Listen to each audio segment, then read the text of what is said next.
Percorremos o Evangelho de Lucas e chegamos ao fim da longa viagem de Jesus a Jerusalém. Ele chegou. Ele monta em um jumento e segue pelo Monte das Oliveiras até a cidade. Uma multidão se formando e as pessoas estão cantando: "Que Deus abençoe o Rei que vem em nome do Senhor." As pessoas estendem suas capas diante dele. Por que todo esse tratamento real? Os antigos profetas de Israel prometeram que um dia o próprio Deus chegaria, salvaria seu povo e governaria o mundo.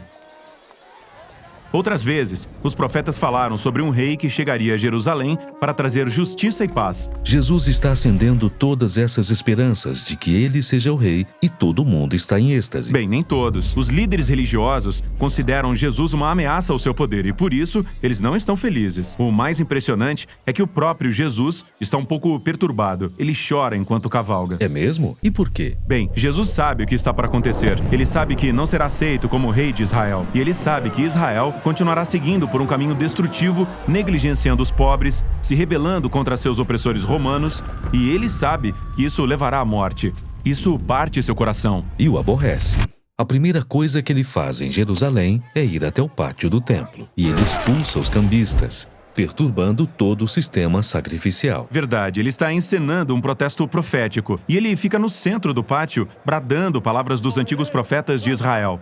"A minha casa será uma casa de oração, mas vocês a transformaram num esconderijo de ladrões." Esconderijo de ladrões? Ele está citando o profeta Jeremias, que esteve neste mesmo lugar, o centro do poder político e religioso de Israel, e fez a mesma crítica aos líderes de Israel, que eles eram rebeldes e corruptos. Os líderes entendem o recado e começam a planejar a morte de Jesus. O que não é nenhuma surpresa para Jesus. Na verdade, ele planejou que tudo isso acontecesse durante a Páscoa. Esta é a Semana Santa em que os judeus celebram a antiga história de como Deus os libertou da escravidão e os convidou para firmar uma aliança.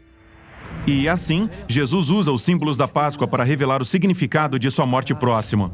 O pão partido era seu corpo ferido, e o vinho era o seu sangue que firmaria uma nova aliança entre Deus e Israel. Jesus ia morrer por seu povo e abrir um novo caminho. Após a refeição, Jesus leva seus discípulos para orar em um jardim. Ele entra em conflito por causa do desejo humano de salvar sua vida em vez de sacrificá-la, mas ele vence essa tentação.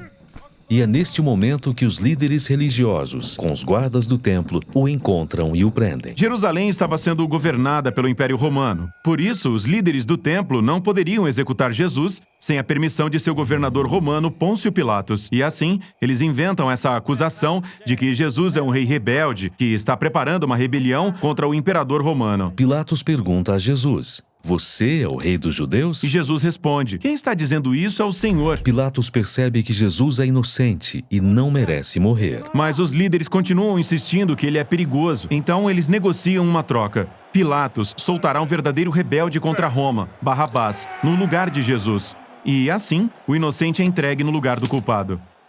Jesus é levado com outros 2 criminosos acusados e pregado na cruz, um meio de execução romano. As pessoas estavam zombando dele. "Ei, se você é o rei dos judeus, salve a você mesmo." Mas Jesus amou seus inimigos até o fim, oferecendo esperança a um dos criminosos que morria ao seu lado. Ele até orou por seus executores. "Pai, perdoa esta gente. Eles não sabem o que estão fazendo."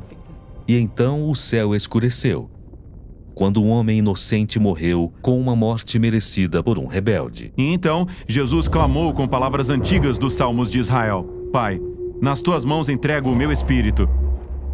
E em seguida, Jesus morreu inocente e sozinho.